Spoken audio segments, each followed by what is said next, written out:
Hey guys, so really quick here, this is a video taken from the season 2 of the Galactic course, which should be available in about 2 months. So we wanted to include a free video on YouTube, mostly because the course won't be done for another several weeks, and the Milky Way arch is going to disappear soon because Milky Way is going to become more and more straight in the sky. So this is hopefully a good video for you guys. But just so you know guys, in the course, the videos are usually not this long. They're usually between 3 and 8 minutes. There are many of them in short videos. So this one here is very long. It's just one long video all about how to image the Milky Way arch. So here we go.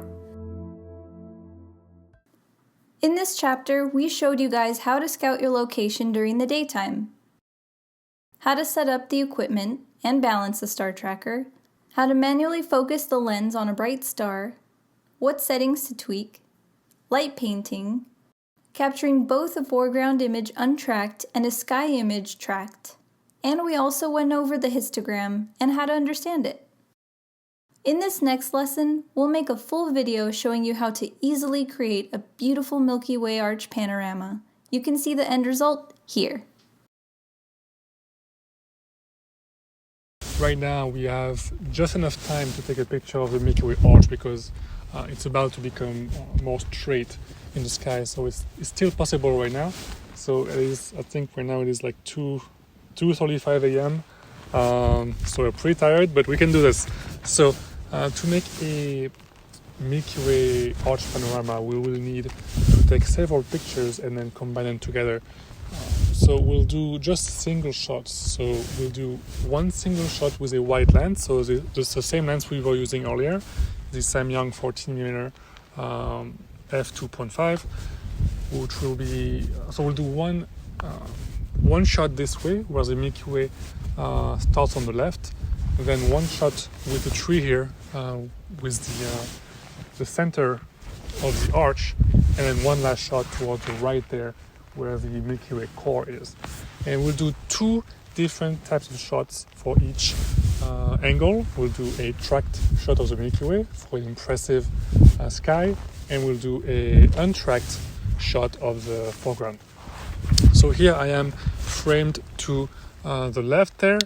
The most important thing to make sure of is that your tripod is properly leveled, and then activate the level on your camera as well if you want. Okay, so here guys, we have activated the level display by pressing on info a few times, and the settings are going to be bulb mode. I have the intervalometer in my hand here, f4 is fine, and ISO 6400. So making sure we are leveled, I'm going to take a quick test shot real quick. I'm actually going to increase the ISO all the way for this test shot, just so we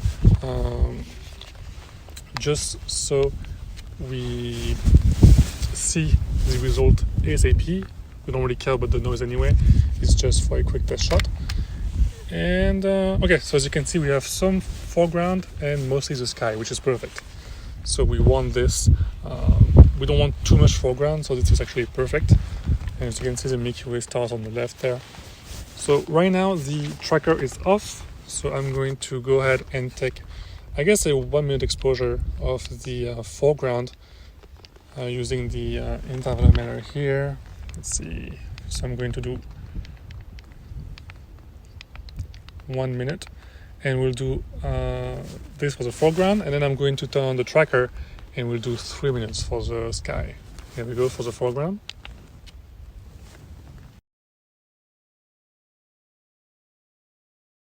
Alright guys, so now I'm going to turn on the tracker here into celestial mode, so it tracks the star once again at star speed, and then we're going to take this time a 3 minute exposure. So I'm going to go ahead and change that here.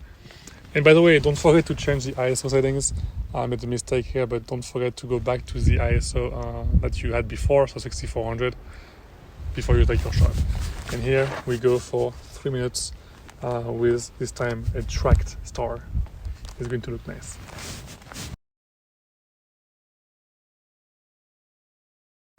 Okay, so now we have a foreground and a sky picture of the left side of the Milky Way arch, and we can now move on to the center part. So I'm going to use the knobs here to rotate the camera more this way. On my screen here, I'm making sure once again that my level display is on and I'm in the green, and I'm going to take once again a test shot just to make sure I'm actually in the center of the arch, and also that my foreground that I'm seeing is not too high or too low, and match it with the previous picture.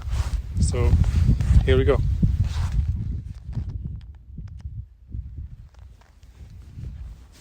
And here is the result, guys. So it looks pretty nice, and the level, the background matches the previous image, so it's perfect. So when we combine them later, it's going to look flat and fine. And now let's do the tracked picture, and then we'll move on to the last area of the sky, which is the Milky Way core. So we'll see you there.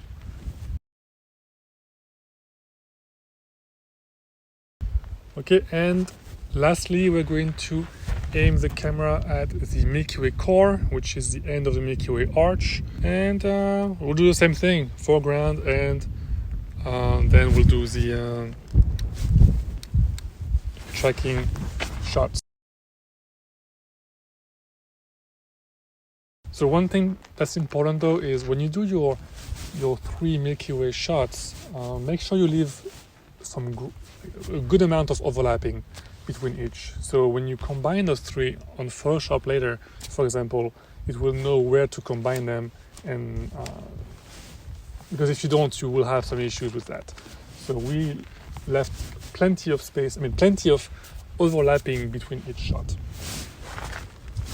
Alright guys, so I have now imported all the files into the computer, and we have them on Lightroom.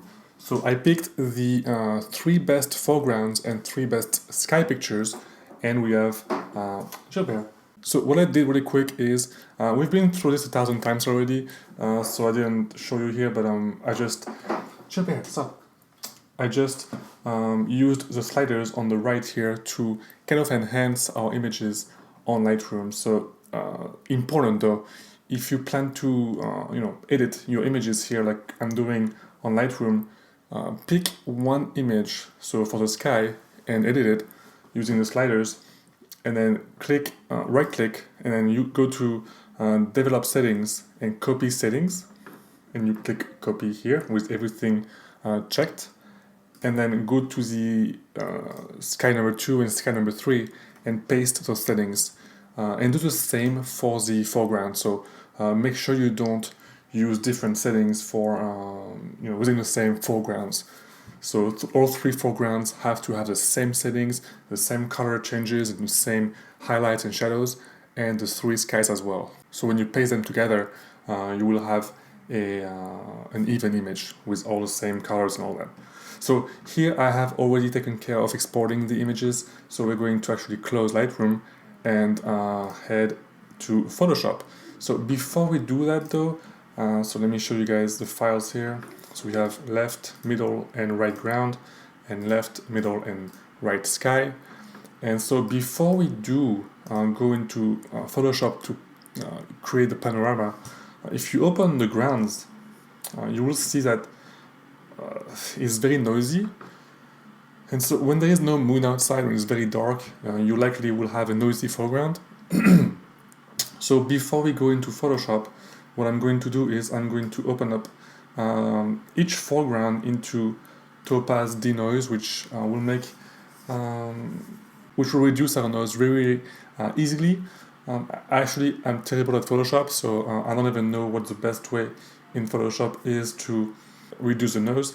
So I've been using topaz denoise for the past few weeks, I would say, and for the foregrounds it works really well. So we are not going to touch our sky because it might introduce some artifacts and some weird colors, but we will reduce the noise in the foreground. So I'm going to zoom in maybe 200% here, and we're going to look at this, and I'm just going to use either the maybe the automatic one. Let's see. So of course, see, that's too much. Let's try automatic. Depending on your image, of course, you're gonna have to play with those settings and see what works best for you. But let's see here. See, that's still too much. Of course, it's better, but it's still too obviously too much. So I'm going to lower the remove noise, and let's see. Let's just play with those settings until we find something we like and it looks natural.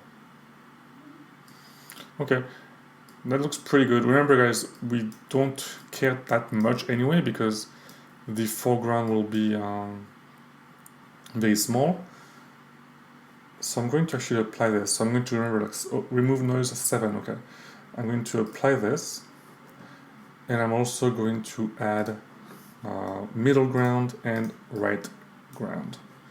I guess I have to wait. So I'll do the same for each of these 3, and we'll see you guys in Photoshop. Okay, so we now have all 3 foregrounds exported here into our folder, and so as you can see, this is now much better. It's still, of course, a bit noisy, but that's fine. At least it looks natural. I might have to remove the car though, because the car is kind of ruining the image. But anyway, we'll see.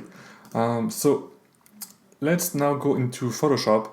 And so all you have to do really is to go into File, Automate, and Photo Merge. And from here, you have Auto, Perspective, a few different ones. I usually do Auto, which is almost always perfect. And then here you just browse and pick your files. So I'm going to pick left ground. We have, okay, left ground, middle ground, and right ground. Okay, and we're going to blend images together. And I also like to check the vignette removal checkbox here. And we're just going to press OK and hope for the best. The main thing you have to hope for is that your foreground will look flat, because sometimes, depending on how you angled your shot, you might have like really strange foreground ground. So hopefully our entire foreground looks flat. If not, we'll have some challenges ahead of us. And of course, our foreground looks terrible here on the left, as you can see. It seems like the right foreground got together really quickly. I mean, really nice, but not the left foreground. So here we'll have some challenges to go through. Let's do the sky real quick. So I'm going to do the same. I'm going to do File, Photo Merge, Sky, Sky, Sky, and I'm going to do the sky. And now we're going to see what it looks like, just so we have it ready for later. And hopefully it will look nice. Alright, so the sky looks perfectly fine. Of course, the foreground is once again really bad, but that should be okay. The good thing is you guys are going to see what would happen if your images look really bad like this. I mean, the image itself looks really good, but the panorama looks really bad, so we're going to have to work for it. So you guys will have to, you guys will see really if we manage to fix this image and end up with a beautiful result. So we'll do our best. So what I'm going to do actually is I'm going to remove this star streak, this plane streak, fix this tree, which is going to be a pain, I already know, and I might have to remove the car to make it look more natural. Okay, so first things first, I'm going to go with the left sky. No, I'm going to go to the foreground here. I'm going to click on the left ground, zoom in a little bit, and I'm going to move it up. We don't care about the sky for now, it's okay. I just need to move this up and make it fit manually with the tree and the earth. So about, I would say here, that's where the tree connects. Has to be a bit more down. Okay, that should be perfect. Once I've done that, I'm going to merge all of these layers together, so it's just one layer, and I'm going to crop these transparent areas out. I might even crop until here, because the Milky Way, I want it to be centered. So let's see, if I go to crop here, I can maybe do this, do that. I don't care about this area here, and press enter. Okay, now we have to fix this transparent area here just for later, because we don't really care about the skyness anyway, but it's just so I'm going to go to the magic wand tool and select it. It's just so that there is no weird transparency later on when we combine the two. So if you go to edit, fill, content aware, usually it will, there you go, it will fix it really easily. And just for the sake of it, we'll do this area as well. Edit, fill, content aware, okay, as well as this one here, just so it's done. Okay. Okay, so now we are going to do the same kind of thing for this one here. So I cannot move the foreground here. So what I'm gonna do is I'm going to crop this kind of like we did earlier.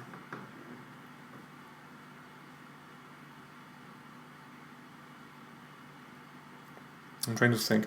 Okay, let's try this. We might have to do some type of content aware for this corner here and here, but that should be okay. We don't care about keeping too much of the foreground, so we can crop it out really low if you want to, it's okay. Because the foreground will be useless anyway for us.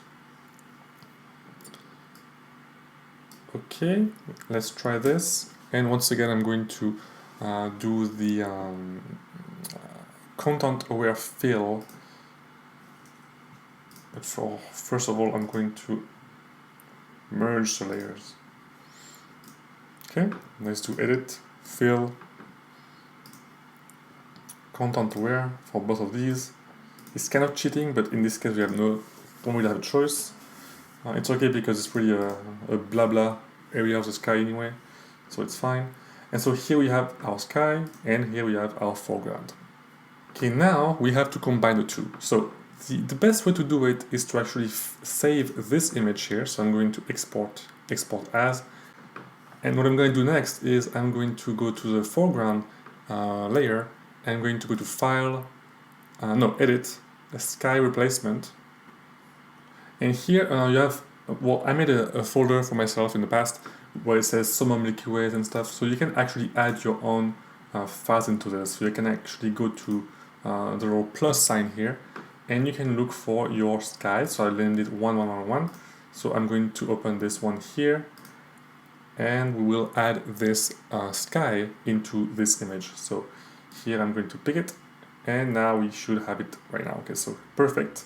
I'm going to place this window somewhere here. So as you can see here, our sky from earlier is now pasted into the foreground, and the sky from the foreground was replaced, which is perfect. So before we actually press on OK here, we can move this around, and usually it's a bit zoomed in, so I'm going to reduce the scale so it's more natural. I really like when my images are natural as much as possible, so I'm going to find, okay, that's too much. I'm going to go back to the perfect scale that we had before, that should be it. And I'm going to make sure it was where it's supposed to be, so I'm going to look at the tree here. And the tree, I'm going to try to match it perfectly.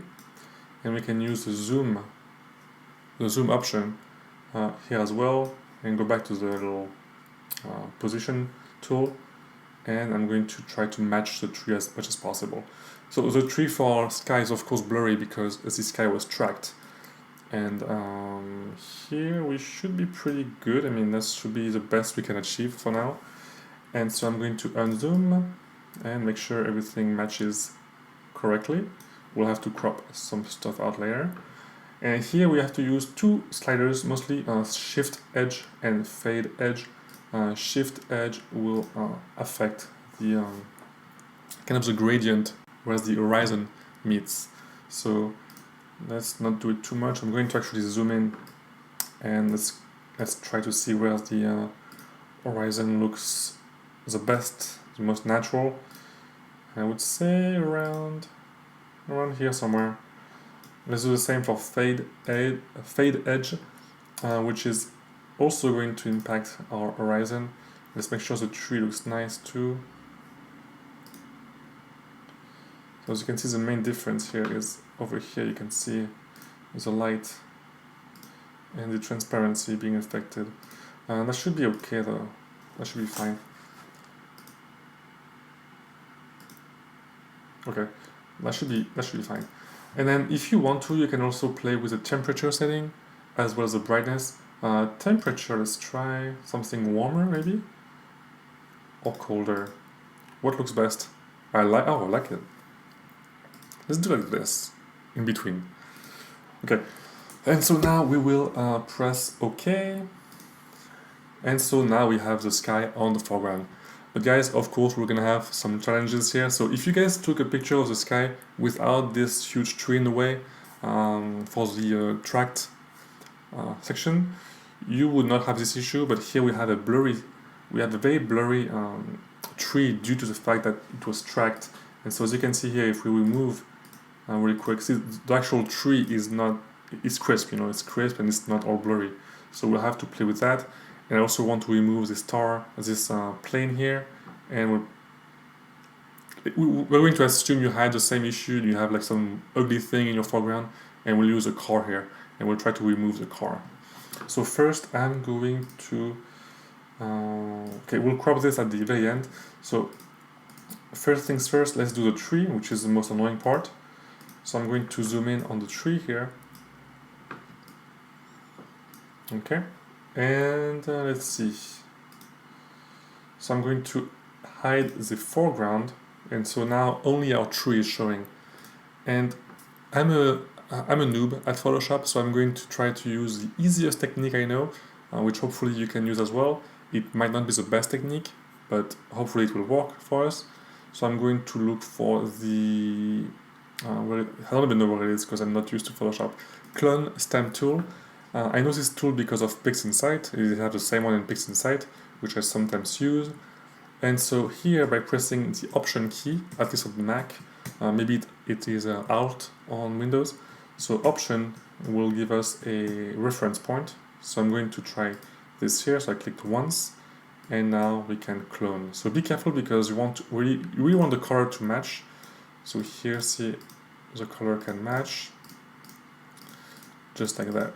So I'm trying to slowly clone the sky here. So once again, this is not going to be very, very scientifically correct, but the good thing is this is only going to be behind this tree. So you have to pick. Either you have a blurry tree, or you have a tree that with like a tiny bit of cloned sky behind it. And I just realized I'm making a huge mistake here because see, it looks really off. So I'm going to actually try to fix some of these here. Okay, and so it's pretty much a game of patience here. Just try to get every little black area, because once you do that, normally we can then reapply the foreground, and these black areas which are from the blurriness of the tree should not be there anymore. Okay, I'm going to proceed, and I'm going to see you guys once I'm done with this, because it might take a while. And yeah, do the same, take your time if you have the same issue. Okay, so I'm pretty much done here. I've done almost the entire tree. You don't have to go too in depth, about the little black areas. They won't be too visible. Just the most important ones. So as you can see here, we still have some black lines and stuff, but it's fine. So one thing I wanted to show you guys before I continue is here, as you can see, we have too much green because I kind of messed up my cloning here. So if you have the same issue, as you can see, the sky becomes kind of blue it's green in the horizon, becomes kind of blue as you go up. So here I'm going to go into this opacity setting for the cloning and kind of go around like 50%. And now from here I'm going to pick a blue area and apply 50% cloning here, just so it's like more of a gradient, and get some greens again and kind of try to make it look like it's slowly becoming blue/green. So it's not easy, but that looks better.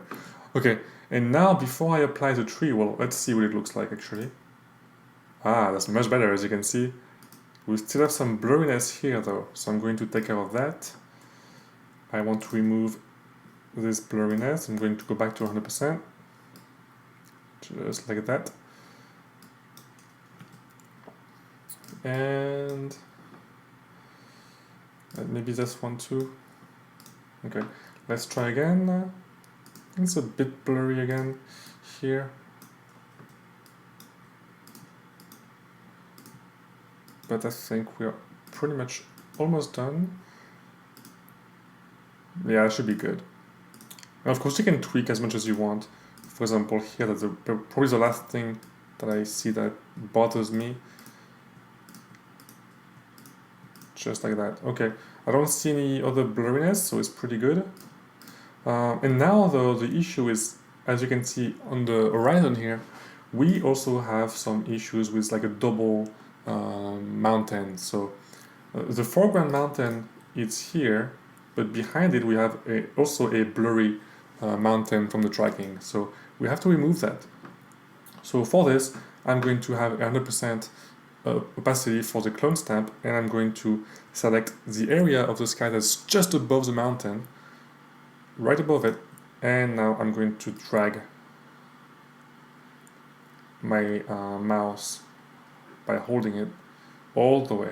So as you can see, the reference point is going with me and stays above, right above the mountain. And if it gets too high, stop it, because as you can see, you might have some weird line showing up, and make a new reference point and do it again. It has to stay right above the mountain, or else you will be able to see that it's kind of faked. Not fake, but like fixed. I'm going to start from here this time. Just make sure you stop if you see any weird line starting to appear, like in this case, for example. Okay, this image is not going to be an easy one. So here we have a kind of a line here. I don't think we can fix that. Let's try 50%, maybe even less opacity, and see if we can fix anything here.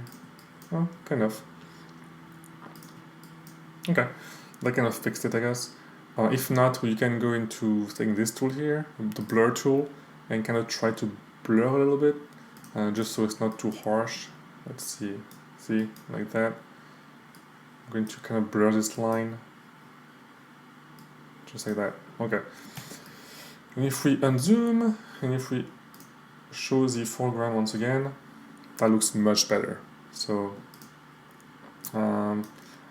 let's check the left area here. I don't think we have any double mountains here. No, that's just all foreground, so that's good. And yeah, oh, the stars, the plane here. I really don't like this plane. I think the best way to hide this is by going into not the clone stamp, or maybe it will work, yes, but mostly the healing brush tool. Let's try. Let's zoom in and let's try this tool. So I think we need a reference point as well. Okay.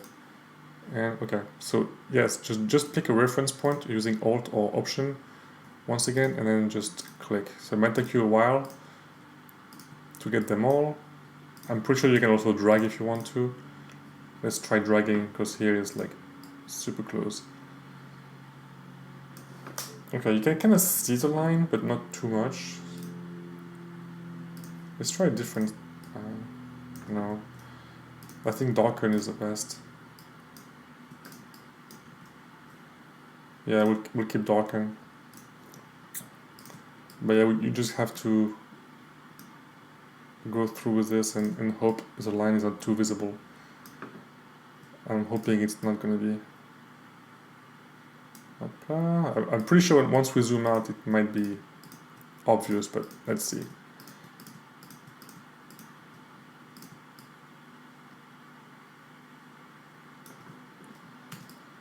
Yep, it's obvious.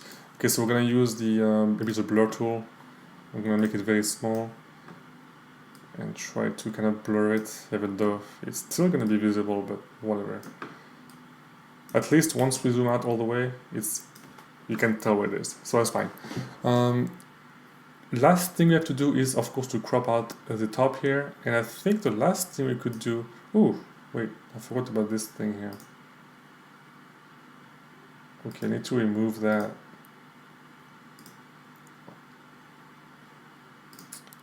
How am I going to remove that? Let's see. I guess clone stamp again. Yeah.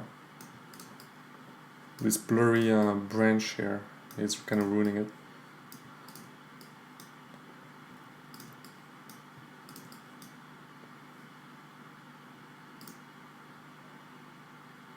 Okay, not bad. This is fine. And yeah, guys, so let's assume you guys want to remove something in the foreground. Let's pretend I hate seeing the car there, which I kind of do actually, because Dalia's in there. I remember I sent her to get the headlamp, and she was in there. So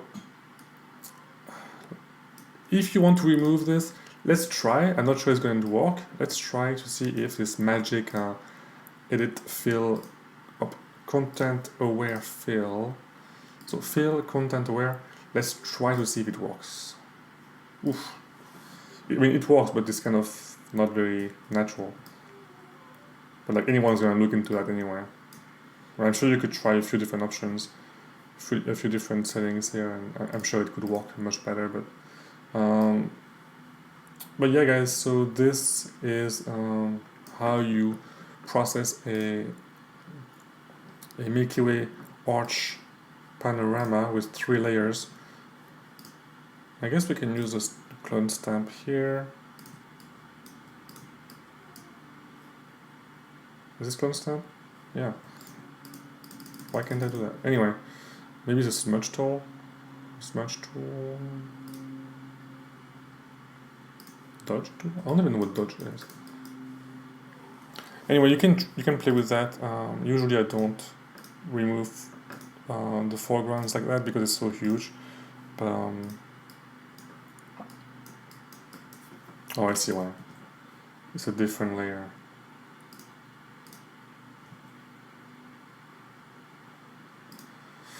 But anyway, we can. I think I'm just gonna leave the car there anyway.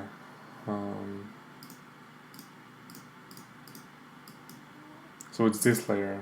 It used the sky layer here for some reason. So I can actually just hide that. Perfect. Alright, so this is our final image. Before you actually finish, just you can actually flatten this if you want, like merge them. And if you want, you can flatten them. But I'm going to actually crop it out just one last time.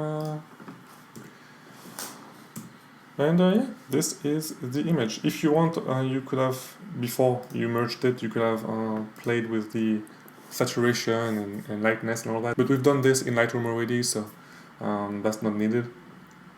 But yeah, this is our final image of the Milky Way arch in 3 panels for each. 3 sky and 3 foregrounds. And of course, just export it later. So hopefully this was helpful to you guys. This video was kind of long for the course, but usually we have all the steps one by one in different videos. But here there was just an extra for the course, and that's beautiful. But yeah, if you did your own Milky Way arch, make sure to show us in the Discord chat. We would love to see it. And yeah, good luck. And here is the final result. You can easily apply this method anywhere when the Milky Way arch is visible, like in the second example. In the next chapter, we'll go over stacking and processing our tracked Milky Way shots that we took all night.